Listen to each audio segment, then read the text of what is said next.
वही, कभी रुलाती मुँह फुलाती, पर अब तो हुई मेरी सोच सुहानी, मेरी बदल गई कहानी। बातों को अब पकड़ती नहीं, बीती बातों पर बिंदी लगाई। रात गई अब बात गई, बेवजह आंसू बहाती नहीं।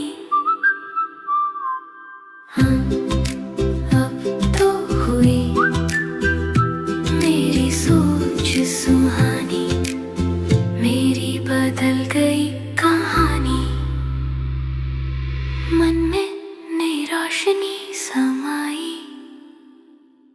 यादों में उसी के खोई खोई।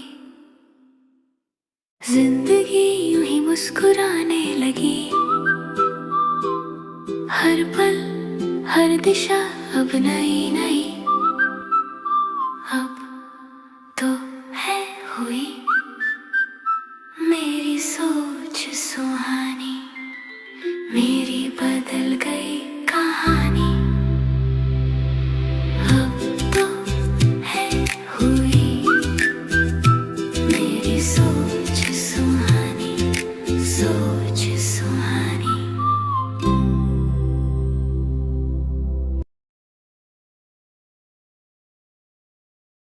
ఓం శాంతి. మురళీ డేట్ 26/12/2025. మధురమైన పిల్లలారా, మీ భాగ్యాన్ని శ్రేష్టంగా తయారు చేసుకోవాలంటే ఎవరితో మాట్లాడుతూ ఉన్నా, ఎవరిని చూస్తూ ఉన్నా బుద్ధి యోగము ఒక్క తండ్రితోనే జోడించండి. ప్రశ్న: కొత్త ప్రపంచ స్థాపనకు నిమిత్తమైన పిల్లలకు తండ్రి నుండి లభించిన ఆదేశం ఏమిటి? జవాబు: పిల్లలు, ఈ పాత ప్రపంచంతో మీకు ఎటువంటి సంబంధము లేదు. ఈ పాత ప్రపంచంపై మీ మనస్సుని ఉంచకండి.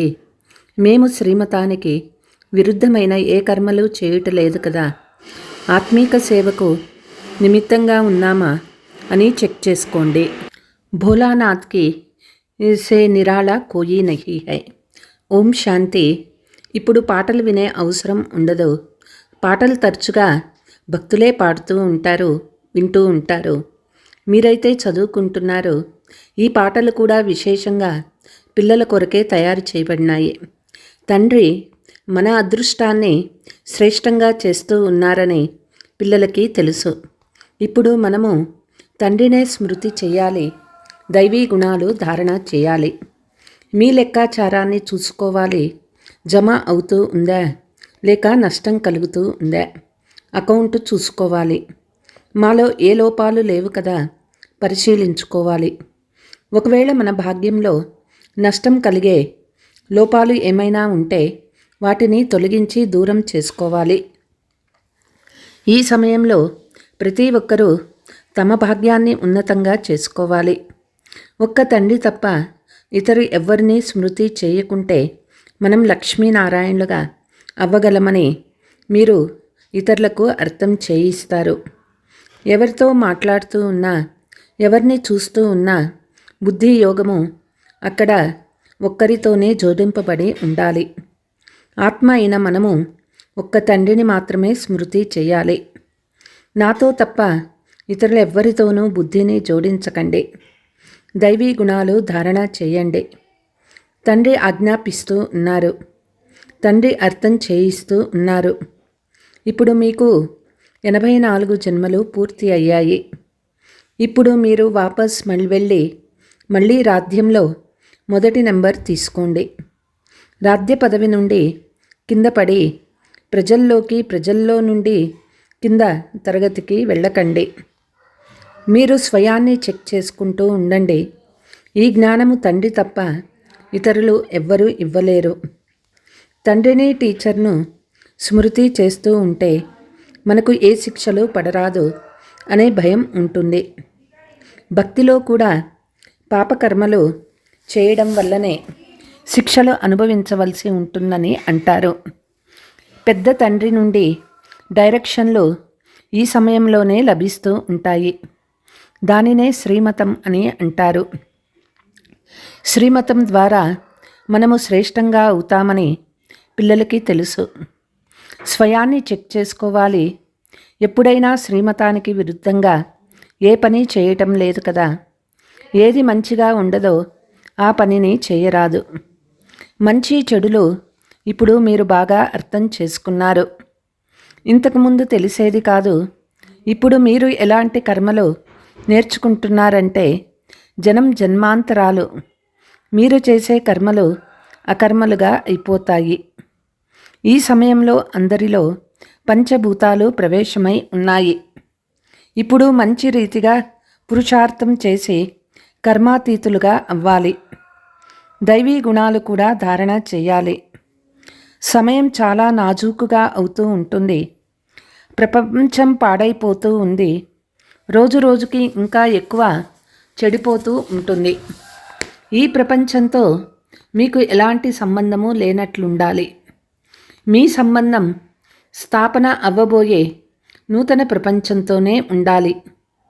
నూతన ప్రపంచ స్థాపనకు మనం నిమిత్తం అవుతామని మీకు తెలుసు. కాబట్టి మన ఎదుట లక్ష్యం వలె తయారవ్వాలి. లోపల ఎలాంటి ఆసురీ గుణాలు ఉండరాదు. ఆత్మీక సేవలో నిమగ్నమై ఉంటే చాలా ఉన్నతి జరుగుతుంది.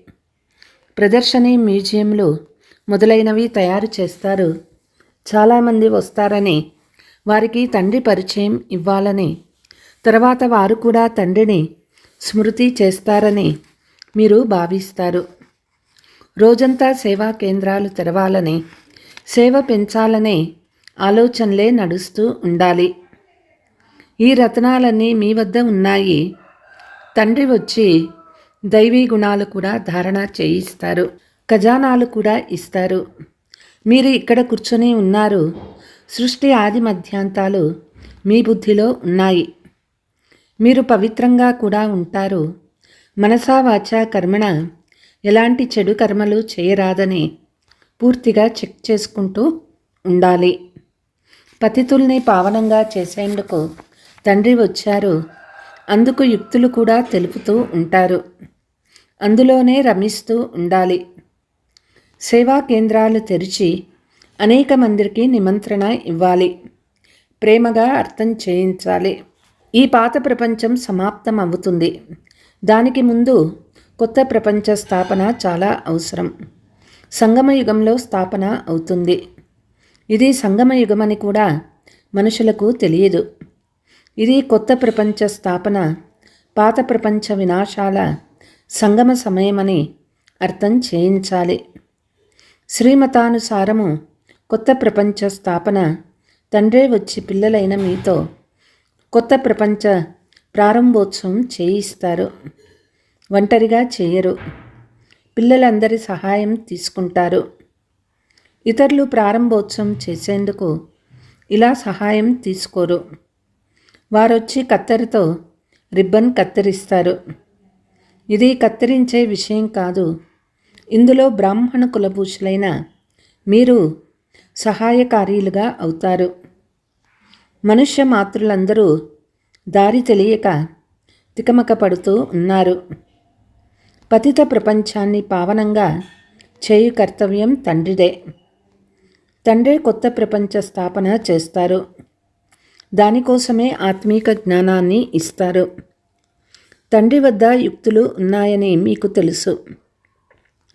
భక్తి మార్గంలో వారిని ఓ పతిత్ పావన రండి అని పిలుస్తారు. భలే శివుని పూజిస్తూ కూడా ఉంటారు. కానీ పతిత పావనులెవరో వారికి తెలియదు. దుఃఖములో ఓ భగవంతుడా, ఓ రామ అని స్మృతి చేస్తారు. రాముడు అని నిరాకారుణ్ణే అంటారు కదా. ఆ నిరాకారుణ్ణే ఉన్నతమైన భగవంతుడని అంటారు. కానీ మనుషులు చాలా తికమక పడుతూ ఉన్నారు. తండ్రి వచ్చి దానిని తొలగించారు. పొగమంచులో మనుషులు భ్రమపడుతూ ఉంటారు కదా. ఇది అనంతమైన విషయము. మీరు చాలా పెద్ద అడవిలో వచ్చి పడ్డారు. మనం ఎలాంటి అడవిలో వచ్చి పడ్డామో తండ్రి మనకి అనుభవం చేయించారు. ఇది పాత ప్రపంచం అని కూడా ఇప్పుడు తెలిసింది. అది కూడా ఇప్పుడు అంతమవుతుంది. మనుషులకు దారి బొత్తిగా తెలియనే తెలియదు. తండ్రిని పిలుస్తూ ఉంటారు, మీరిప్పుడు పిలవరు. ఇప్పుడు పిల్లలైన మీకు డ్రామా ఆది మధ్యాంతాలు తెలుసు. అది కూడా నెంబర్ వారుగా తెలుసు. ఎవరు తెలుసుకున్నారో వారు చాలా ఖుషీగా ఉంటారు. ఇతరులకు కూడా దారి తెలిపేందుకు తత్పరులై ఉంటారు. తండ్రి అయితే పెద్ద పెద్ద సెంటర్లు తెరవమని చెప్తూ ఉంటారు. పెద్ద పెద్ద చిత్రాలు ఉంటే మనుషులు సహజంగా అర్థం చేసుకోగలరు. పిల్లల కొరకు చిత్రాలు తప్పకుండా కావాలి. ఇది కూడా ఒక పాఠశాల, అర్థం చేసుకోవాలి. ఇక్కడ అద్భుతమైన చిత్రాలు, ఈ స్కూల్లోని మ్యాప్, ఆ స్కూల్లోని మ్యాప్, హద్దు విషయాలు ఉంటాయి. ఈ స్కూల్లో చిత్రాలలో అనంతమైన విషయాలు ఉన్నాయి. ఇది కూడా పాఠశాలనే. ఇందులో తండ్రి మనకు సృష్టి ఆది మధ్యాంత రహస్యం తెలిపించి అర్హులుగా చేస్తారు. ఇది మనుషుల నుండి దేవతలుగా తయారయ్యే ఈశ్వరీయ పాఠశాల, ఈశ్వరీయ విశ్వవిద్యాలయం అని కూడా వ్రాయబడింది. ఇది ఆత్మీక పాఠశాల, కేవలం ఈశ్వరీయ విశ్వవిద్యాలయం అని వ్రాసిన మనుషులు అర్థం చేసుకోలేరు. యూనివర్సిటీ అని కూడా వ్రాయాలి. ఇటువంటి ఈశ్వరీయ విశ్వవిద్యాలయము ఇంకా ఏదీ లేదు. బాబా కార్డ్స్ని చూశారు, కొన్ని పదాలు మర్చిపోయారు. తండ్రి అనేక మార్లు ప్రజాపిత అనే పదం తప్పకుండా వ్రాయమని చెప్పినా పిల్లలు మర్చిపోతారు. పూర్తిగా వ్రాయబడి ఉండాలి. తద్వారా ఇది ఈశ్వరీయ పెద్ద కాలేజీ అని మనుషులకు తెలపాలి. ఏ పిల్లలైతే సేవలో ఉంటారో, మంచి సేవాధారి పిల్లలుగా ఉంటారో, వారికి కూడా ఫలానా సెంటర్ డల్లుగా ఉంది, మనం వెళ్ళి దానిని పైకి తీసుకురావాలని, వారిని నిద్రలేపాలని ఉంటుంది. ఎందుకంటే మాయ మాటిమాటికి నిద్రపుచ్చుతూ ఉంది. నేను స్వదర్శన చక్రధారిని కూడా మర్చిపోతారు. మాయ చాలా వ్యతిరేకిస్తుంది. మీరు యుద్ధ మైదానంలో ఉన్నారు. మాయ తలను పక్కకు తిప్పి వ్యతిరేక మార్గంలో తీసుకుపోకుండా చాలా జాగ్రత్తగా ఉండాలి. మాయా తుఫాన్ అయితే అందరికీ చాలా వస్తూ ఉంటాయి. చిన్న పెద్ద అందరూ యుద్ధ మైదానంలోనే ఉన్నారు. పెహల్వానులు మాయా తుఫాను కదిలించలేదు. ఆ స్థితి కూడా వస్తుంది. తండ్రి తెలుపుతూ ఉన్నారు, ఇది చాలా చెడ్డ సమయము. పరిస్థితులు చాలా పాడైపోతాయి. రాజరికం సమాప్తమైపోతుంది. రాజులందరినీ దించేస్తారు. ఆ తర్వాత ప్రపంచమంతటా ప్రజలపై ప్రజారాజ్యం వస్తుంది. మీరు మీ నూతన రాజ్యాన్ని స్థాపన చేసినప్పుడు ఇక్కడ రాజ్యం అనే పేరు కూడా ఉండదు. పంచాయతీ రాజ్యంగా అవుతుంది. ప్రజల రాజ్యం వచ్చినప్పుడు పరస్పరం కొట్లాడుకుంటూ జగడాలాడుకుంటూ ఉంటారు. స్వరాజ్యం అంటే రామరాజ్యము. నిజానికి అది ఇప్పుడు లేనేలేదు. అందుకే ప్రపంచమంతా జగడాలు జరుగుతూనే ఉంటాయి. ఈ రోజుల్లో అన్ని చోట్ల గలాటాలు జరుగుతూనే ఉన్నాయి. మనము మన రాజ్యాన్ని స్థాపన చేస్తున్నామని మీకు తెలుసు. మీరు అందరికీ మార్గదర్శిని చూపిస్తారు. తండ్రి అంటూ ఉన్నారు, నన్నొక్కరినే స్మృతి చెయ్యండి. తండ్రి స్మృతిలో ఉంటూ ఇతరులకు కూడా దేహీ అభిమానిగా అవ్వండి.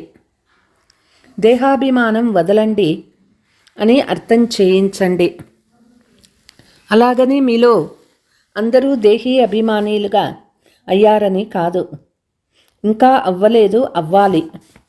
మీరు పురుషార్థం చేస్తూ ఇతరులతో కూడా చేయిస్తారు. స్మృతి చేసేందుకు ప్రయత్నిస్తారు, మళ్ళీ మరిచిపోతారు. దీనికోసమే పురుషార్థం చేయాలి. ముఖ్యమైన విషయము తండ్రిని స్మృతి చేయటం. స్మృతి చేయమని పిల్లలకు ఎంతగానో తెలిపిస్తారు. పిల్లలకు చాలా మంచి జ్ఞానం లభిస్తుంది. ముఖ్యమైనది పవిత్రంగా ఉండడం. పావనంగా చేసేందుకు తండ్రి వచ్చారు, పతితులుగా అవ్వరాదు. స్మృతి ద్వారానే మీరు సతో ప్రధానంగా అవుతారు. ఇది మరిచిపోరాదు. మాయ ఇందులోనే విఘ్నాలు కలిగించి మరిపింపచేస్తుంది. తండ్రిని స్మృతి చేసి సతో ప్రధానంగా అవ్వాలనే చింత రాత్రి పగలు ఉండాలి.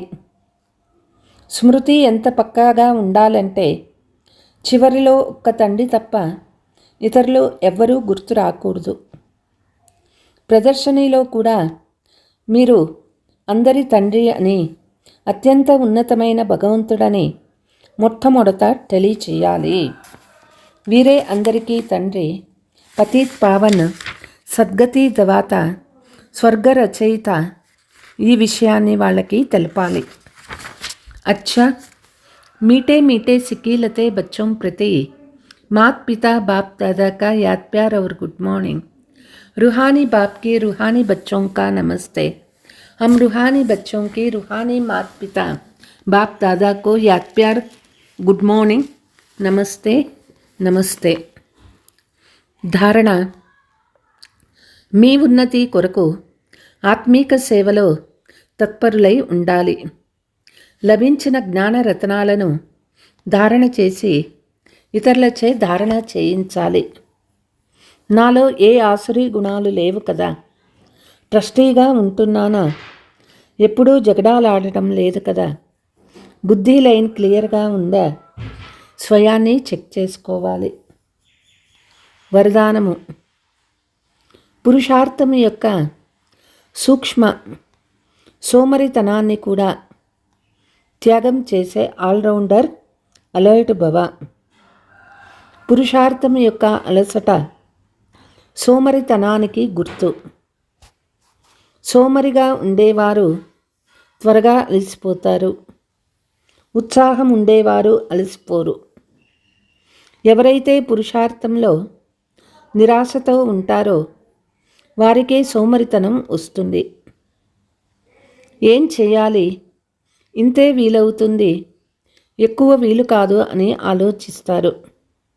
ధైర్యం లేడు, నడుస్తూనే ఉన్నాం, చేస్తూనే ఉన్నాము. ఈ సూక్ష్మ సోమరితనానికి నామరూపాలు ఉండరాదు. సదా చురుకుగా, ఎవర్ రెడీ, ఆల్రౌండర్గా ఉండాలి. స్లోగన్: సమయం యొక్క మహత్వాన్ని ముందుంచుకొని సర్వల ప్రాప్తుల ఖాతాను ఫుల్లుగా జమ చేసుకోండి. అవ్యక్త ఇషారా: ధ్వనికి అతీతంగా మీ శ్రేష్ఠ స్థితిలో స్థితమైపోతే, సర్వ వ్యక్త ఆకర్షణలకు అతీతంగా శక్తిశాలి, న్యారా మరియు ప్యారా స్థితి తయారవుతుంది. ఒక్క సెకండ్ కొరకైనా ఈ శ్రేష్ఠ స్థితిలో స్థితమైతే దాని ప్రభావం వల్ల రోజంతా కర్మ చేస్తూ కూడా స్వయంలో విశేషమైన శాంతి శక్తిని అనుభవం చేస్తారు. ఈ స్థితినే కర్మాతీత స్థితి, బాప్ సమాన్ సంపూర్ణ స్థితి అని అంటారు. అచ్చా, ఓం శాంతి.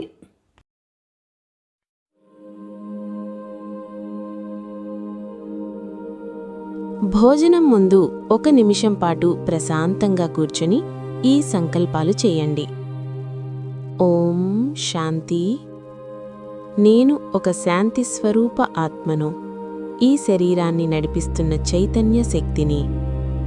నా ఎదురుగా ఉన్న ఈ భోజనం ప్రకృతి మరియు పరమాత్ముడు నాకిచ్చిన ఒక అద్భుతమైన బహుమతి. ఇప్పుడు నా మనోబుద్ధులను పరమపిత పరమాత్మ వైపుకు తీసుకువెళ్తున్నాను. ఆయన జ్ఞాన, శాంతి, పవిత్రతా సాగరుడు. ఓ నా ప్రియమైన తండ్రి, ఈ భోజనాన్ని ప్రేమతో మీకు సమర్పిస్తున్నాను. దయచేసి దీనిని స్వీకరించండి. పరమాత్మ నుండి పవిత్రమైన, శక్తివంతమైన కిరణాలు వెలువడి నా ఎదురుగా ఉన్న భోజనంలోని ప్రతి అణువుపైన ప్రసరిస్తున్నాయి. ఆయన దైవిక శక్తితో, పవిత్రతతో ఈ ఆహారం నిండిపోతోంది. ఇదిప్పుడు సాధారణ ఆహారం కాదు, ఇది యోగయుక్తమైన, శక్తివంతమైన ప్రసాదం. ఈ ప్రసాదాన్ని నేనిప్పుడు స్వీకరిస్తున్నాను. ఈ ప్రసాదంలోని ప్రతి మెతుకు నా శరీరానికి ఆరోగ్యాన్ని, శక్తిని ఇస్తుంది, నా మనస్సును పవిత్రంగా, ప్రశాంతంగా చేస్తుంది, నా ఆత్మను శక్తివంతం చేస్తుంది. ఈ దైవిక ప్రసాదానికి నా హృదయపూర్వక కృతజ్ఞతలు. ఓం శాంతి.